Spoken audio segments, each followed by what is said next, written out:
आइए दोस्तों शुरू करते हैं भारत का आर्थिक सर्वेक्षण 2024-25। ये भारत का आर्थिक सर्वेक्षण 2024-25 है। यह बहुत इंपॉर्टेंट होता है यह टॉपिक, इससे हर एग्ज़ाम में सवाल आते ही हैं, इसलिए इसे पढ़ना ज़रूरी है। बहुत कम समय में ही सारे पॉइंट को मैंने कवर किया है, जबकि और सभी वीडियो में बड़े लंबे वीडियो बना देते हैं लोग और उसमें सारा पॉइंट इधर उधर घुमा फिरा के दिया हो रहा था। इसमें जो पूछा गया है मोस्ट इंपॉर्टेंट उसी को कवर करेंगे कम समय में। तो चलिए शुरू करते हैं। पहला है भारत का आर्थिक सर्वेक्षण कब पेश हुआ 2024-25, तो ये 31 जनवरी 2025 को पेश हुआ। यानी कि जनवरी के लास्ट में आर्थिक सर्वेक्षण पेश किया जाता है और फरवरी में बजट पेश किया जाता है। तो किसने पेश किया है? भारत के वित्त मंत्री निर्मला सीतारमण जी पेश किए हैं।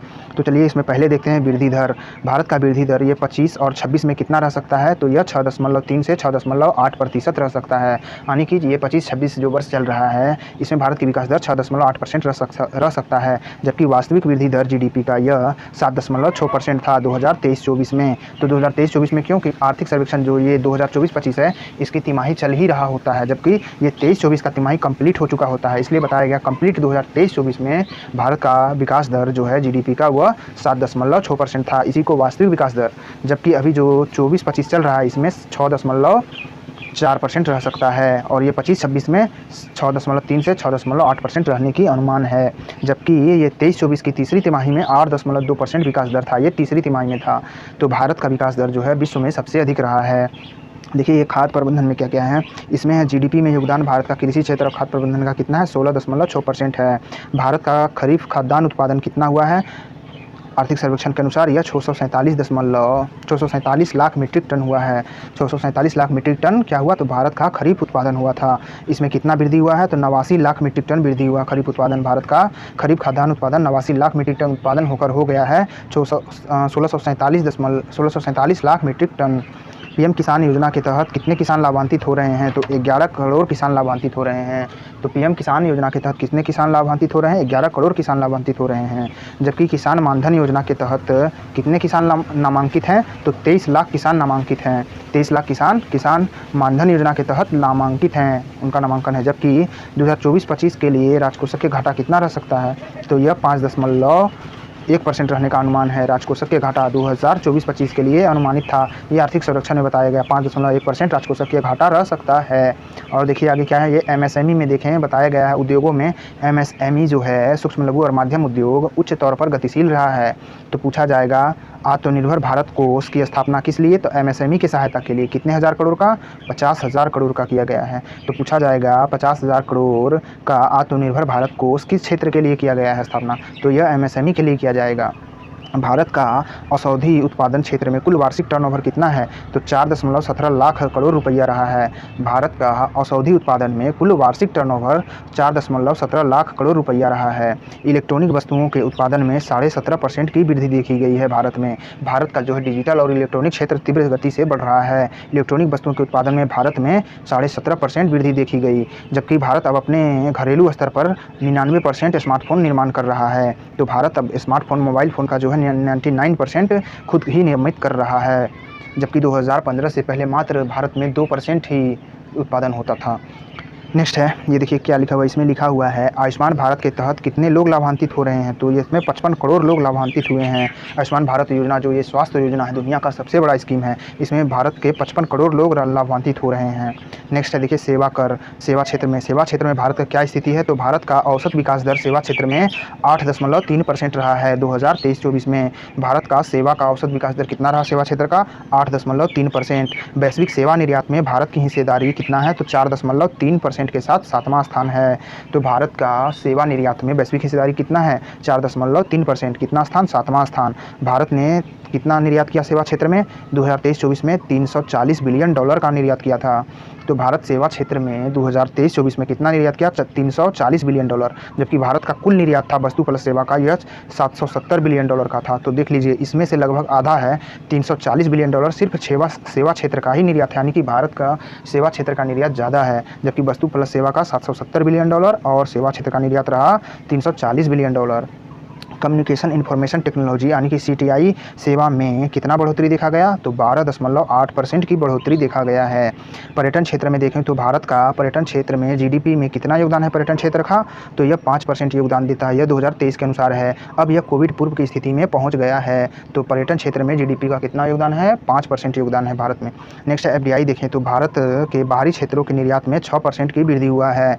FDI से जो बाहरी क्षेत्रों का निर्यात होता है वो भारत का 6% वृद्धि हुआ है। दूरसंचार, कंप्यूटर, सूचना सेवा क्षेत्र निर्यात में भारत की हिस्सेदारी 10.2% रही है। दूरसंचार में, कंप्यूटर में, सूचना क्षेत्र में निर्यात में भारत की हिस्सेदारी 10.2% रही है FDI प्राप्त करने में। तो दिसंबर 2024 के अंत तक विदेशी मुद्रा भंडार भारत में कितना था? $640 बिलियन था। $640 बिलियन था।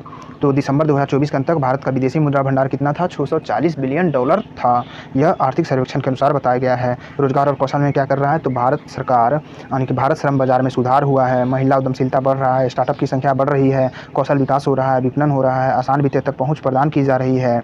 तो पूछा जाएगा भारत में बेरोजगारी दर 2017-18 में जो 6% थी यह 2023-24 में घटकर कितना हो गया? तो 3.2% हो गया है। यह भारत सरकार ने अपने डाटा में बताया है आर्थिक सर्वेक्षण में कि भारत का औसत बेरोजगारी दर घटकर 2023-24 में 3.2% रहा है, जबकि यह 17-18 में 6% था। भारत सरकार ने इतना बताया है, जबकि अन्य रेटिंग एजेंसियां ज़्यादा बताती हैं बेरोजगारी दर भारत में। भारत सरकार स्वचालन, डिजिटलीकरण, जेनेटिव AI, टेक्नोलॉजी आधारित इकोसिस्टम को बढ़ावा दे रही है। अब नेक्स्ट देखें तो है अवसंरचना एवं निवेश में क्या कर रहे हैं भारत सरकार? अवसंरचना क्षेत्रों में पूंजीगत व्यय में 38.8% की वृद्धि देखी गई है। निजी क्षेत्रों की भागीदारी के साथ विकास गुणवत्तापूर्ण बनाने यानी कि विकास को और गुणवत्तापूर्ण बनाने के लिए सरकार राष्ट्रीय अवसंरचना पाइपलाइन NIP और मुद्रीकरण पाइपलाइन की शुरुआत किया है। तो पूछा जाएगा ऑब्जेक्टिव में ये कि भारत सरकार ने निजी क्षेत्रों की भागीदारी के साथ साथ विकास को गुणवत्तापूर्ण बनाने के लिए कौन सी योजनाएं शुरू की? तो राष्ट्रीय अवसंरचना पाइपलाइन NIP और मुद्रीकरण पाइपलाइन योजना शुरू की है। भारत के अवसंरचना क्षेत्र में पूंजीगत खर्च में कितना वृद्धि हुआ? तो अवसंरचना क्षेत्र में यानी कि सड़क हो गया, पुल हो गया, ये सब जितना भी है ढांचा बनाने वाले कार्य सब में 38.8% की वृद्धि हुआ है। नेक्स्ट है ऊर्जा क्षेत्र में क्या स्थिति है? तो भारत की ऊर्जा क्षेत्र में जो है अब नवीकरणीय ऊर्जा का हिस्सा बढ़कर 47% हो गया है। कुल स्थापित क्षमता जो है यह 453 से 55 मेगावाट हो गया, गीगावाट हो गया है। 210 गीगावाट इसमें शायद सौर ऊर्जा का है। तो भारत का कुल ऊर्जा क्षमता जो है अक्षय ऊर्जा क्षमता 453 से 455 गीगावाट के आसपास है, जिसमें नवीकरणीय ऊर्जा का सिर्फ मतलब जो अब स्थापित हो चुका है, ये स्थापित क्षमता था ये 180 गीगावाट है। 2023-24 में भारत का नवीकरणीय ऊर्जा स्थापित क्षमता है, ये जो स्थापित हो चुका है, जो जहाँ से उत्पादन चल रहा है वो 180 गीगावाट है, जबकि कुल ऊर्जा में 47% की हिस्सेदारी है नवीकरणीय ऊर्जा की, जो 253 से 55 के आसपास है, जिसमें से 210 गीगावाट सौर ऊर्जा का कहा गया है। नेक्स्ट है भारत में अंतरिक्ष की देखें तो क्या स्थिति है? भारत में अभी कितने अंतरिक्ष सक्रिय परिसंपत्तियां हैं? तो भारत में 56 सक्रिय अंतरिक्ष परिसंपत्तियां हैं। 2035 तक भारत अपना अंतरिक्ष स्टेशन स्थापित करने की घोषणा कर चुका है। चंद्रयान 4 हो गया, गगनयान हो गया, शुक्रयान हो गया, ये सब मिशन चलेंगे 2025, 26, 27, 28 ये सब में। तो भारत में कितने सक्रिय अंतरिक्ष परिसंपत्तियां हैं? 56 है, 56। भारत अंतरिक्ष स्टेशन कब तक स्थापित करेगा? 2035 तक। भारत का जो है विश्व अंतरिक्ष अर्थव्यवस्था में कितना हिस्सेदारी है? 2% है। इसे 2030 तक बढ़ाकर कितना करना है?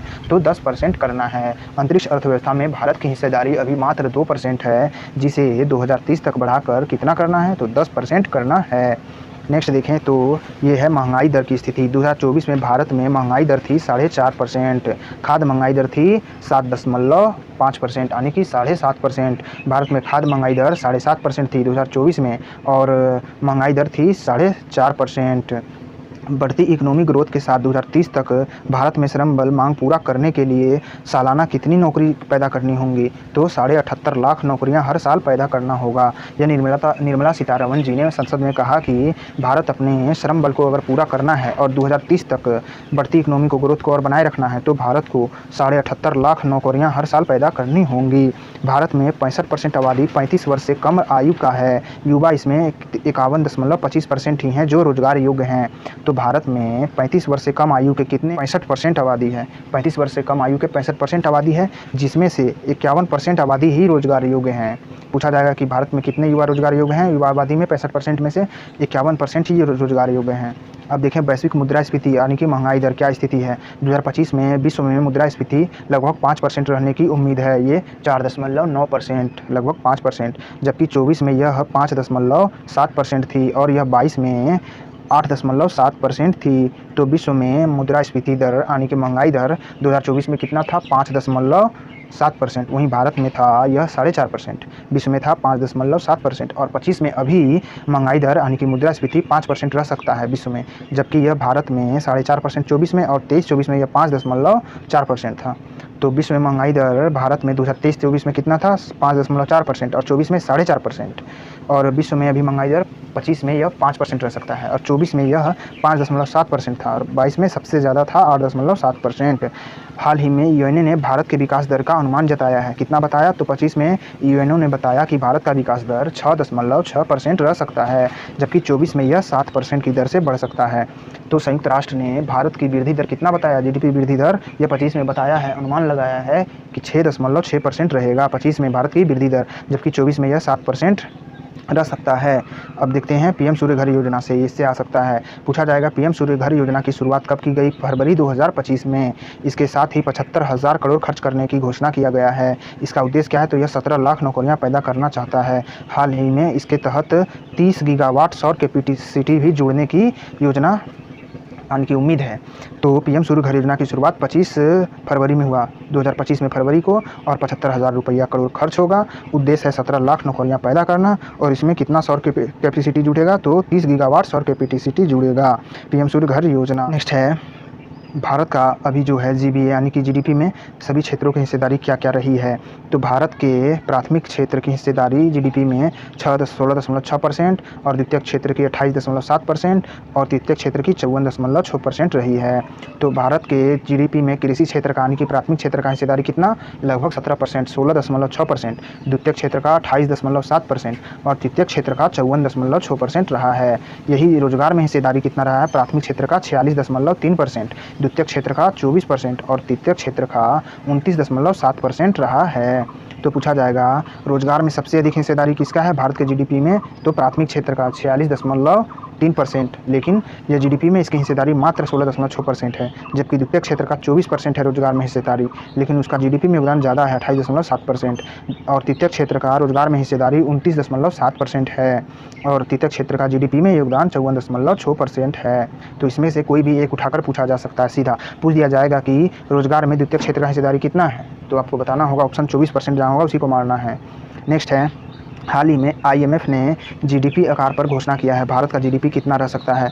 आईएमएफ ने बताया 2024-25 के अंत तक भारत का जीडीपी $4 ट्रिलियन का हो सकता है और 2028 तक बताया $5 ट्रिलियन का और 30 तक बताया $6.3 ट्रिलियन का रह सकता है। तो पूछा जाएगा आपसे ऑब्जेक्टिव में कि 2030 तक भारत का जीडीपी आईएमएफ के अनुसार कितना हो सकता है? तो 6.3 ट्रिलियन हो सकता है 2030 तक, जबकि 28 तक 5 ट्रिलियन हो सकता है। भारत का जीडीपी 2028 तक 5 ट्रिलियन पार कर जाएगा, यह आईएमएफ ने बताया और 24-25 के अंत तक 4 ट्रिलियन बताया था। नेक्स्ट है आर्थिक सर्वेक्षण 2024-25 का थीम क्या था? तो इसका थीम था लचीला, समावेशन, नवाचार था। लचीला, समावेशन और नवाचार था 2024-25 का आर्थिक सर्वेक्षण का थीम था, लचीला, समावेशन और नवाचार। नेक्स्ट है जल जीवन मिशन के तहत कितने घरों को नल जल से नल मिला है? ये 70% घरों को मिल गया है। तो जल जीवन मिशन के तहत कितने घरों तक नल से जल मिला? 70% घरों तक मिला है। ये 2019 में शुरू किया गया था। नेक्स्ट है 2023-24 में कृषि निर्यात कितना हुआ? तो यह $56 बिलियन का हुआ है। लिखा जाएगा पूछा जाएगा 2023-24 में भारत का कृषि निर्यात कितना हुआ? तो यह $56 बिलियन का हुआ था। बैंकों का एनपीए 2023-24 में कितना रहा? तो यह 3.2% रहा। बैंकों का एनपीए 2023-24 में कितना रहा? तो यह 3.2% रहा है एनपीए। और चालू खाता घाटा कितना रहा है जीडीपी का? भारत का जो है चालू खाता घाटा 2023-24 में यह 1.2% रहा है। चालू खाता घाटा 1.2% रहा है। औद्योगिक क्षेत्र में वृद्धि दर कितना देखा गया 23-24 में? यह 5.9% यानी कि 6% औद्योगिक क्षेत्र में वृद्धि देखा गया आर्थिक सर्वेक्षण के अनुसार। और कृषि क्षेत्र में विकास दर कितना रहा 23-24 में? 1.8%, मात्र 1.8%। कृषि क्षेत्र का विकास बहुत कम रहा है।